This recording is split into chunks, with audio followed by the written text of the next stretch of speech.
Okay, it's a bit of a gloomy day, yeah. It's actually 4:06 p.m. and Adam wanted to get out and go to the store to get him some smokes.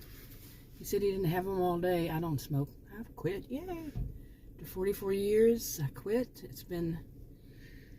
I did not write down what day it is. It's been at least 2.5 months or 3. I don't know. Okay, so, yeah, but yeah. Anyway, have you ever had one of these moments when you thought you were talking to only one person and you didn't see somebody else sitting there, and you were having a disagreement that, you were making an opinion. You heard an opinion, you heard a thought, you went into another room, and you were coming back through because that's where you were going in the first place, was to come back. You would wind up going back through. Didn't know somebody else was sitting there, kind of hidden in the dark in a corner. And so you gave your side of the opinion, your side of it, and you had given yourself time to think, and and your opinion was, that's not safe, that's not this, that's not that, okay, and as it turned out, that person was sitting there. But did you feel bad about it? This happened to me. That's why I'm saying, of course, this happened to me today, just before we came down here, and I was like, once my mouth started going, it did not stop. My opinion, my view on it was, that's not safe. I've said it repeatedly. I disagree. You should have two sides, both make decisions on certain things. If you're, whatever the situation is, it doesn't have to be like your spouse or your boyfriend or your whomever. It's whomever. And the decision has effects on both people or all people. The outcomes of possible consequences. Yeah, there should be discussion and all voices be heard. Mine just happened to be a little bit heated because I had already said my view on it several times, how that would not be safe, repeatedly, and for one person to think that they were going to make the decision for all, no. Especially one person who's not, let me put it this way, not Adam. It's not Adam. You don't make the choices for us. Yeah. Wow. Really. Okay, but actually that hadn't been the case. I haven't given an update on a situation in a while, and I'm trying to find a way to do it without actually saying the whole situation. All my videos, most of my videos, are on, generally are on private. It has been for a few years. I'll make them, leave them up there for a while sometimes, and then put them all on private, or some of them on private, whatever. Whatever is the situation. And, but trying to find a way to make this feels better. But seriously, I'm not at any point in my life should, that somebody's going to make decisions for me that'll affect my life. And it really wasn't for me, it was for Adam. But Adam and I've known him, let's see, we got married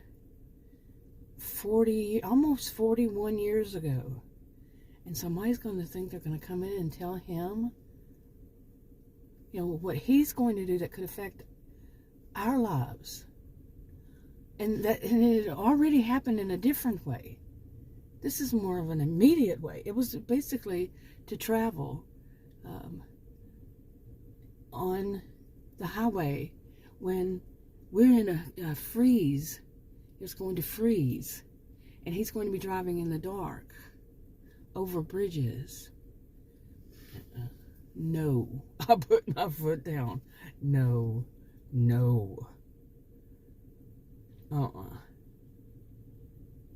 That's my view on it, and mine was stronger, because how can somebody be so self-centered?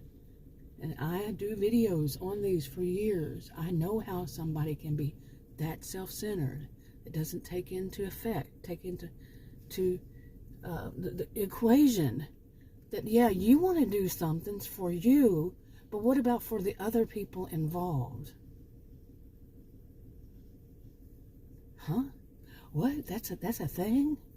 And this has happened repeatedly in different situations. Repeatedly. Somebody not thinking about others. Okay, a grown adult. A grown adult. I'm not that much of a wuss. I'm not.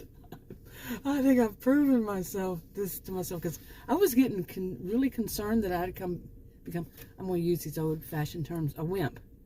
I'm Texan. I'm not saying that all Texans act like this, or not at all. But where I grew up in Texas, you had to be able to take care of yourself verbally, even. Okay, you needed to be able to be heard when you say no. And to make those decisions and be very, I'm not talking be very abusive with it, but just state it. No, period. Or no and give a reason. I'm more of a person who is to say, that would be idiotic for somebody to go and travel.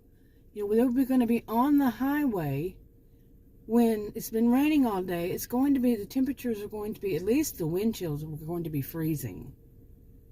Okay. And to say no. This is Adam. Okay. Somebody I've been with for 40-something years. We got, like I said, married 40 years ago. You'd think I remember. And I do remember. And, almost 41. And somebody else is just going to come and put their life in danger? I wouldn't be going. I don't ever go. I stay my distance. I know too much. I've experienced too much in 40. Well, I've known him 41 years. I've experienced too much to, I don't want to be around them. I don't want to get to know them. I don't want to have anything to do with them. But you're not going to do this again. The last time was just such a shock. And it wasn't about driving. It was about just, somebody is an uninvited, you're going to throw somebody that's an uninvited guest on us? No.